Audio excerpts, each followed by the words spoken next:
자, 반갑습니다. 저는 한국공인회계사 지한송 회계사고요. 오늘 되게 특별한 세 분을 모셨습니다. 56회 한국공인회계사 시험에 합격한 합격자 세 분을 모시고 오늘 인터뷰를 진행하고자 합니다. 일단 먼저 합격 축하드리고 박수 한번 칩시다. 아이고. 이 세 분 모셨는데요. 간단하게 자기소개 듣고 시작하도록 할게요. 안녕하십니까. 저는 이민우라고 하고요. 저는 나이는 28, 그리고 학교는 성균관대학교 글로벌경영학과에 다니고 있습니다. 안녕하세요. 저는 김태은이라고 하고요. 중앙대학교 경영학부에 재학하고 있고 나이는 25살입니다. 네, 안녕하세요.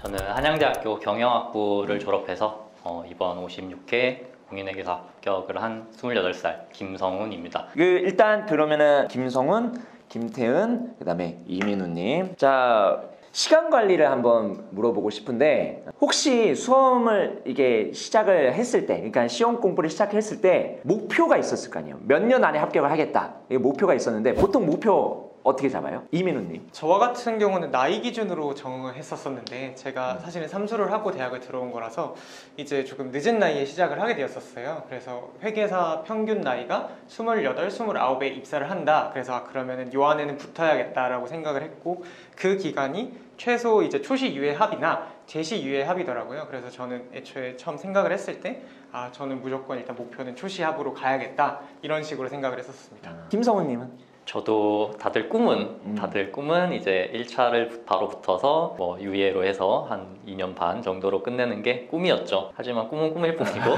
저는 이제 조금 길어진 케이스가 되겠습니다. 수험생들이 이거 되게 궁금해하세요. 도대체 합격을 하려면 하루에 몇 시간을 공부를 해야 되냐? 순 공부 시간 얼마냐? 몇 시간이냐? 저는 계속 재지는 않았었고요. 이제 다들 재다 보니까 저도 궁금해져가지고 재본 적이 있었는데 1차 한 달 정도 남았을 때 제일 빡세게 돌려야 될 때는 12시간까지 나왔었고요.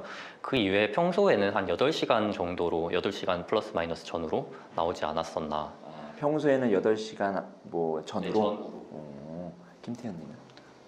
저는 약간 공부 시간이 길었어요. 하루에 공부하는 시간이. 왜냐하면은 제가 스스로 좀 불안함을 많이 느끼는 성격인데 그러다 보니까 이제 공부를 빨리 끝내도 집에 가서 편하게 못 쉬겠더라고요. 그래서 그냥 아예 뭐 적어도 12시간 이상은 하고 하루에? 네. 꾸준히? 네, 꾸준히. 그러면은 일주일에 몇 시간이야?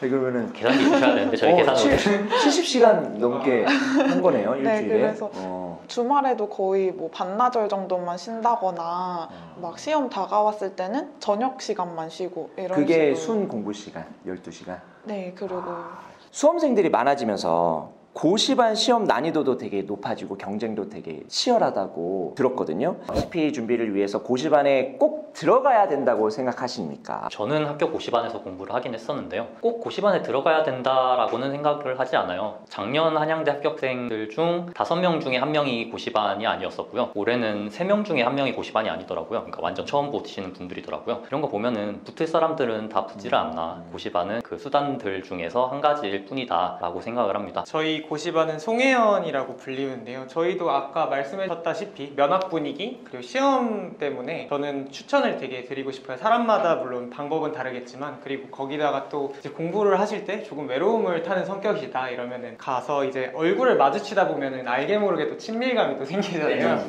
내적 친밀감이 엄청 생겨서 저 같은 경우는 제가 지나다니다가 되게 마음에 드는 형이 한 분, 그러니까 뭔가 이렇게 친해지고 싶다라는 그런 마음이 있잖아요.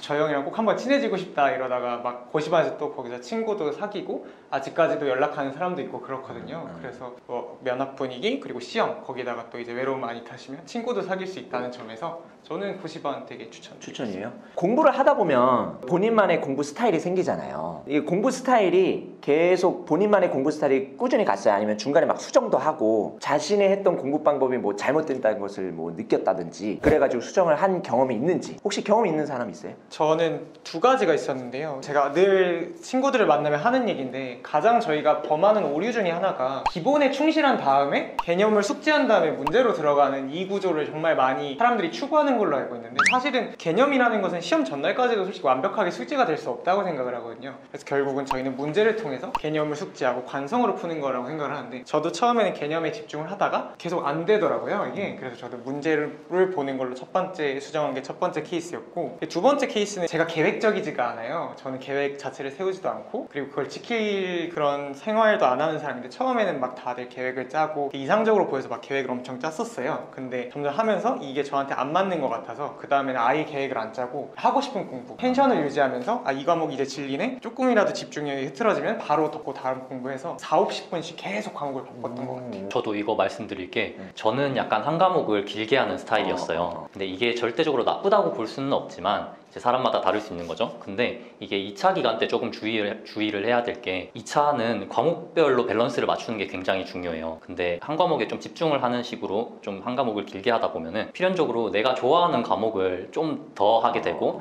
먼저 하게 되고 이렇단 말이에요. 근데 이거를 좀 더 주의를 해서 내가 좋아하는 거 잘하는 걸 좀 더 줄이고 그리고 좀 더 하루에 일과의 마지막에 두고 그리고 좀 다양한 과목들을 동시에 볼 수 있는 거를 2차 때는 추구를 해야 되지 않나 라는 거를 제가 처음 2차를 봤을 때는 몰랐어요. 그래서 저는 제가 좋아했던 회계랑 원가만 주구장창 했었거든요. 그랬다가 나머지 과목은 제대로 못 봐서 떨어지고 회계 원가도 떨어지고 해서 안 좋았던 기억이 있습니다. 이 과목 간의 밸런스를 유지하는 게 그거를 좀 진작에 알았으면 좋지 않았을까라는 생각이 드네요. 저는 완전 반대로 계획파였어요. 그래서 텐션을 끌어올리기 위해 계획을 제 능력보다 높게 설정을 한다거나 이 계획을 반드시 지켜야 집에 갈 수 있다 이런 식으로 하면서 좀 혼자 자극을 받았던 것 같아요. 긴 수험 기간 동안에 슬럼프가 중간중간에 올 수밖에 없거든요. 슬럼프가 왔을 때 어떻게 극복을 하셨는지. 저는 슬럼프가 두 가지 종류의 슬럼프가 있다 생각을 해요. 한 가지는 너무 열심히 해서 쉼없이 너무 달려와서 약간 번아웃 와서 오는 슬럼프는 사실 저랑은 상관없는 것 같아요. 아마 이쪽에서 말씀을 해주실 것 같고, 이제 공부를 열심히 안 한 건데 어제도 열심히 안 했고 그저께도 열심히 안 했는데 오늘도 열심히 하기 싫은, 공부하기 싫은 그런 슬럼프 있잖아요. 이런 거는 일단 오른손을 들고 뺨을 한 대 때립니다. 정신 차려 하고 계획을 세우러 간 것 같아요. 저는 계획을 좀 더 구체적으로 조정할 것도 조정하고 구체적으로 만들면 이제 당장 제가 해야 될 게 눈에 보이거든요. 그러면 좀 책상에 앉고 펜을 들게 되는 계기가 되지 않았나라는 생각이 드네요. 이때가 가장 슬럼프가 오기 쉬운 것 같아요. 아무리 인풋을 넣더라도 성적이 오르지 않을 때. 그래서 저 같은 경우는 생각을 되게 단순화하려 했는데 그렇다면은 힘들고 저거 고생하고 이거 힘든 것은 내가 바꿀 수 없는 것이니까 이것에 대해서는 더 이상 생각을 하지 말고, 그렇다면 내가 할 수 있는 것은 무엇인가? 공부를 할 것인가 말 것인가면 당연히 이거를 선택할 수밖에 없으니까. 그래서 그때는 항상 이지선다로 생각을 하려고 노력했고, 실제로 그래서 그런 생각을 자주 하다 보니까 이렇게 시험에 붙고 나서도 조금 생각이 많이 단순화됐던 그런 후유증이 있는 것 같습니다. 깊게 생각을 그렇죠. 못하고. 우리 회계사의 종특이라고 해야 되나? 약간 단순해지고 1+1도 계산기가 있어야지 칠 수 있는 그런 약간 슬럼프가 오래되면 포기할 수도 있을 것 같거든요. 그래서 혹시 공부하다가 이거 치자 이런 생각, 포기하자 이런 생각을 하셨을 것 같거든요. 혹시 하신 적이 있는지. 근데 저는 포기를 할 생각은 안 했던 것 같아요. 그래요? 네, 포기를 할 생각은 없었는데 그런 건 있었죠. 내가 이렇게 계속 수험 시간, 그러니까 저는 1차도 떨어졌었고 2차도 떨어진 적이 있으니까 이제 그런 걸로 인해서 오는 슬럼프, 자신감이 떨어지고 이런 슬럼프였죠. 그런 건 있었는데 저도 되게 생각이 단순했던 것 같아요. 금감원에서 발표한 자료에 보면은 합격자 평균 수험 기간이 3년 10개월이라는 자료가 있어요. 그거에 비하면은 내가 아직 시간이 남지 않았나, 나는 아직 평균만큼도 공부를 안 했는데 벌써부터 포기하기에는 이르지 않나, 그런 생각으로 좀 버텼던 것 같습니다. 여러분들도 이제 법인 입사하시고 감사본부 가시고 딜본부 가시는데 앞으로 회계사로서 이제 진로가 여러분들이 맞닥뜨려야 될 건데, 일단 감사본부가 성훈님하고 태은님, 그리고 딜본부가 민우님, 각자 회계사로서의 꿈 한번 말씀을 해주세요. 사실 저는 당장 한 5년 뒤쯤에도 제가 뭘 하고 있을지 잘 모르겠어요. 이게 회계사의 장점이라면 또 장점이고 단점이라면 단점이라 생각이 되는데 워낙 나아갈 수 있는 커리어 패스가 다양하니까. 태은님은 어때요? 저는 최대한 오래 회계 업계에서 버티는 게 제일 아, 꿈이에요. 버티자. 네. 존버. 네. 그러면은 회계법인 대표까지. 저는 계속 만약에 버텼는데 대표가 되는 된다면? 그게 되려면 오, 네, 멋있다. 기회가 된다면 저는 딜본부에 들어간 게 밸류에이션이랑 M&A를 하고 싶어서 들어가게 됐는데 저는 앞으로의 꿈을 막 구체화하지는 못했지만 최소한 제가 하고 싶은 일에 있어서 인정을 받는 사람이었으면 좋겠고 그것이 회계법인에서 파트너까지 된다면 제일 좋은 그러니까 인정받는 사람이 되고 싶습니다. 제가 하는 업무에 있어서.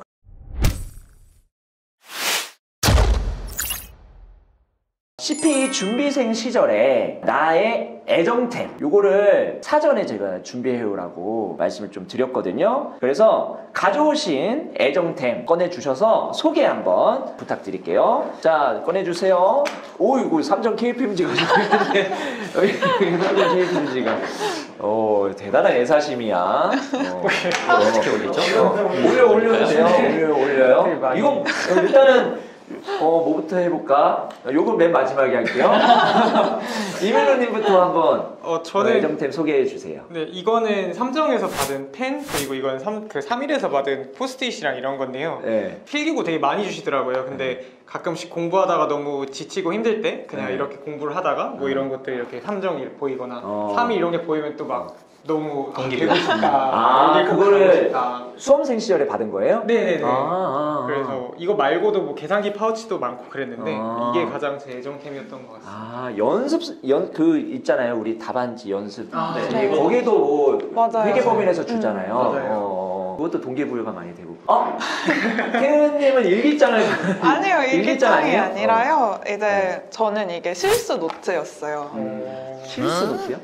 당번화 노트 같은. 네, 제가 실수하는 거를 다 적어서 이걸 어. 시험장에도 들고 갔거든요. 여기서 되게 도움을 많이 받았고 또 시험장에 가서도 이제 시험 보기 직전에 긴장되잖아요. 그때 제가 자주 봤던 필기를 보면 좀 마음이 안정되면서 아, 이렇게 내 머릿속에 이게 다 있으니까 잘할 수 있을 거야. 이게 그러면 여러 권이 있어요? 이거는 유예생 할 때 만든 거고 다른 1차 시험 준비할 때도 과목별로 조금씩 정리를 해놨어요. 이제 연습장에다가. 그래서 직전에 펴보고 그랬던 것 같아요. 그 다음에 마지막입니다. 거창하게 올라와 있는데 일단 두 개를 가져오신 거죠? 네. 뭐 소개 좀 부탁드릴게요. 저도 사실 수험생활 저도 이런 걸 썼었어요. 근데 저는 애정은 안 남더라고요. 시험 끝나자마자 칼같이 버려버렸고 그래서 남아있는 게 요거는 베개예요. 베개고 베개예요? 안에 열면은 이제 담요가 들어있어요. 그래서 베개 겸 담요인데 저는 이거 삼정을 보면서 뭐 삼정에 가고 싶다는 동기를 얻지는 않았고요. 이제 제가 잠이 많아가지고 학교에서 이제 낮잠을 잘 때가 많았는데 그때마다 굉장히 애용했었던 아이템이어서 네, 요거를 가져왔습니다. 담요는 뭐 덮어요? 그러면은 뭐 할 때 덮어요? 담요? 담요가 필요하면 담요를 꺼내서 쓰기도 하고요. 근데 거의 뭐 베개로 쓰이지 않았나. 네. 그냥 낙잔용. 이거는 네, 낙잔용. 네, 낙잔용. 근데 이거는 뭐예요? 이거는 이제 이것만 들고 오면은 잠만 자는 나 할까봐 이제 조금 감동적인 스토리를 주고자 들고 온 건데 이거는 감동이 있나요? 조금 있습니다. 네. 저한테는 큰 감동이죠. 작년 제 생일 선물로 받은 운동화예요. 여자친구가 선물해준 운동화인데 이게 뭐 지금은 좀 많이 해졌지만 되게 예쁘기도 했고 되게 편했어요. 그래서 저번 이제 제일 마지막 시험을 준비하는 1년 동안 거의 매일 신고 다닌 것 같아요. 그러다 보니까 이제 매일 아침에 이 신발을 신고 나갈 때마다 이제 여자친구가 해줬던 응원들이 생각이 나고 또 기다려주고 있는 그런 응원하는 사람들이 생각이 나다 보니까 되게 지금 와서는 애정이 많이 어리게 된 것 같아요. 그래서 지금 보면은 오래 신어서 많이 해졌어요. 근데 신발장에 약간 전시해 두듯이 기념품처럼 그래요? 간직을 하고 있거든요. 오, 감동이네요, 진짜.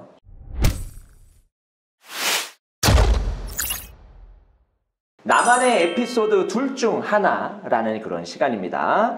이 6가지 질문이 있습니다. 6가지 질문 중에서 여러분들이 하나씩 뽑을 거예요. 하나씩 뽑고 여기에 둘 중 하나를 선택하는 거거든요. 예를 들어서 뭐 지한송, 김종길 이렇게 있어요. 둘 중 하나를 이렇게 선택하는 것처럼. 재밌겠다. 근데 그건 없을 거예요. 그건 없을 거고 둘 중 하나를 고르시면 되고 고른 이유까지 말씀해 주시면 됩니다. 뭐 가까이 있는 분부터 해볼까요? 자, 하나 뽑아주시고 펴주신 다음에 카메라에다가 이렇게 대주세요. 자, 수업 그리고 자습. 자습. 이유가 뭐예요?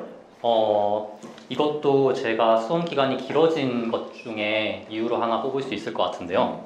강의를 듣는다고 해서 이게 내 것이 되는 게 아니거든요. 수험 생활 초반에 했던 굉장한 큰 착각 중에 하나가 강의만 들었던 거예요. 강의를 듣고 자습해야 되는 시간, 그러니까 혼자서 내 것으로 만드는 시간이 필요함에도 불구하고 강의 진도만 빼기에 급급했던 거죠. 그래서 수업에만 집중을 한 것은 공회전이 되기 쉽다. 온전히 내 것이 되기 위해서는 추가적인 노력의 투입이 필요하다라는 거를 저는 이제 첫 1차를 공부할 때 몰랐었어요. 그래서 인강은 굉장히 많이 들었지만 정작 문제를 풀려고 하면은 전혀 손을 댈 수 없는 이런 상황을 맞이하고는 굉장히 절망적인 상황이었었거든요. 그래서 이거를 꼭 말씀드리고 싶네요. 강의도 중요하지만 강의를 들은 뒤 내 것으로 만드는 자습의 시간이 굉장히 중요하다라는 부분 말씀드리고 싶습니다. 자, 뽑아보세요, 태은님. SNS 사용. 수험생 때 SNS 사용 추천, 비추천. 하나, 둘, 셋. 비추천. 비추천. 네. 왜냐면 일단 SNS를 보면 사람들이 너무 행복해 보여서 수험생 때는 멘탈에 너무 안 좋은 것 같아요. 그래서 상대적 박탈감도 많이 느끼고 남들은 이렇게 재밌게 놀 때 나는 꽃다운 나이에 이렇게 어두침침한 고시반에서 공부하는구나 이런 생각이 들기 때문에 저는 SNS는 합격하고 나서 하는 걸 이제 하겠네요. 그러면? 네, 지금 열심히 하고 있어요. 열심히 하고 있어요? 네. 알겠습니다. 기본서 회독, 기출 회독. 하나, 둘, 셋. 기출 회독 하겠습니다. 기출 회독. 결국 기본서를 아무리 많이 보더라도 1차 시험 하루 전까지, 2차 시험 하루 전까지도 어차피 모르는 게 기본이기 때문에 기출을 가장 많이 반복해서 그걸 암기하고 관성으로 푸는 게 결국 이 시험을 합격할 수 있는 지름길이라고 생각을 해서 기출 회독을 하겠습니다.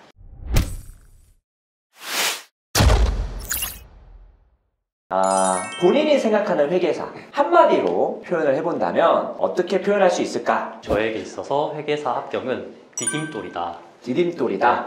저희 한양대학교 공인회계사 합격자 동문회 이름이기도 한데요. 저를 한 단계 더 위를 바라볼 수 있게 해주는, 그리고 다양한 길을 바라볼 수 있게 해주는 디딤돌 같은 계기였다고 생각을 해요. 실제로도 한 단계 성장한 느낌이 들고, 그리고 또 앞으로 얼마나 더 성장할 수 있을지 기대할 수 있게 만드는 그런 시험이지 않았나라는 생각이 듭니다. 저에게 회계사 합격은 인생의 터닝포인트 같아요. 왜냐하면 일단 회계사에 합격하기 이전에 보다 합격하고 나서 제가 합격증을 들고 더 경험할 수 있는 것들이 많아졌고 앞으로 할 수 있는 일들이 너무 많아졌기 때문에 이전과는 완전 다른 새로운 인생을 살 것 같다는 생각이 들어서 저는 하나의 관문이다라고 생각을 하고 싶은 게, 이 문을 여는 게 되게 힘들었고 그 문을 여는 성취감도 굉장히 컸지만 그 문을 열고 나니까 그 안에 더 새로운 것들이 많고, 그리고 그 안에 이제 뭔가 지켜내야 할 이뤄나가야 될 것도 많은 것 같아서 하나의 관문이다, 약간 이런 생각으로 한번 얘기를 해보고 싶었어요. 자, 이제 응원 메시지를 우리 그 영상을 보고 계시는 수험생분들, 그리고 앞으로 회계사가 꿈인 분들, 그런 분들께 한번 그 메시지를 전달을 한번 해준다면. 네, 지금 공부하시는 분들 지금 한창 가을이니까 이제 스트레스도 많이 받고 이제 공부도 열심히 하실 시간이라고 생각을 하는데, 지금 열심히 한 것이 어디 가지 않을 것이고 그것이 어느 한순간에 사라지는 게 아니니까 걱정하지 마시고, 제 경험이지만 뭔가 그 합격 자체보다도, 물론 합격 자체가 굉장히 중요하지만 그래도 최선을 다해서 끝까지 이렇게 어떤 것을 악착까지 한 경험이 굉장히 인생에 되게 도움이 많이 됐던 것 같아요. 이렇게 악착같이 끝까지 열심히 하시고 좋은 결과 있으시기를 간절히 바라겠습니다. 사실 안면식 없는 제가 응원을 드리는 게 얼마나 큰 소용이 있겠습니까? 지금 주변에 부모님 또는 친한 지인분들께서 굉장한 응원을 하고 있을 거라 생각을 해요. 그러한 분들께 나중에 합격의 소식을 전했을 때 응원해 주셨던 분들이 기뻐하시는 모습을 보는 그러한 상상을 하면서 다들 힘내실 수 있는 계기가 되면 좋겠습니다. 저 같은 경우에는 저도 얼마 전까지 이제 수험 생활을 하고 있었던 입장이지만, 저는 1차 때 초시생으로서 공부를 하면서 저희 학교 선배님들이 여기 한국공인회계사회에서 인터뷰를 한 영상을 보면서 공부를 했어요. 그래서 그때는 보면서 아, 나도 꼭 합격해서 저 자리에 있고 싶다 이런 생각을 했는데 그게 이제 현실로 이루어진 거니까 일단 너무 기쁘고 여러분들도 이렇게 금방 꿈을 이루시고 이 자리에 오실 수 있다는 거 항상 기억하고 계셨으면 좋겠고 지금은 많이 힘들고 지치고 포기하고 싶으시겠지만 좀 스스로를 잘 다독여서 끝까지 포기하지 않으시면 꼭 합격이라는 결과를 얻으실 수 있을 거라고 생각합니다. 그리고 합격한 이후에는 그 전에 공부하면서 힘들었던 일들이 정말 기억이 안 나요. 다 너무 행복한 기억으로 미화되어 있고 돌이켜보면 별일 아닐 거라는 생각으로 잘 버텨주셨으면 좋겠습니다. 화이팅! 화이팅! 박수! 앞으로 이제 회계사로서 생활을 하실 텐데 사실 별거 없어요. 그냥 직장 생활이고 직장 생활은 별건 없는데 그래도 회계사가 그 몸값이 되게 중요합니다. 여러분들이 이제 전문직이고 이제 사회에서 이제 바라보는 시선도 다르기 때문에 공인회계사 그 감사 배우시면서 윤리 그런 것도 배우잖아요. 품위유지 품위유지 항상 신경 써 주시고 그리고 훌륭한 회계사가 되기를 진심으로 기원하고 나중에 10년 뒤에 어떤 회계사가 될지 저도 되게 궁금하고 제 인생도 되게 궁금하고 그러거든요. 그래서 10년 뒤에 훌륭한 회계사가 또 돼서 본인이 했던 업무들이 이제 신문에 나올 거예요. 신문에 물론 이름은 안 나올 수 있어요. 근데 어쨌든 뭐 파트너가 되면 나오겠죠. 근데 본인이 했던 업무들이 이제 빅4에 가서 경험을 하다 보면은 신문에 나오면서 그게 그 사회에 내가 어느 정도 공헌을 했구나 이런 것들을 보면 뿌듯해요. 뿌듯하니까 그런 경험들을 앞으로 많이 하시길 바라겠고 앞으로의 인생을 응원하도록 하겠습니다. 끝으로 시청해주신 우리 한국공인회계사 유튜브 구독자분들이랑 시청해주신 많은 분들께 이 자리를 빌어서 대신 감사의 말씀을 드리고요. 오늘 인터뷰는 여기서 마치도록 하겠습니다. 수고하셨습니다. 세 분도 수고하셨습니다.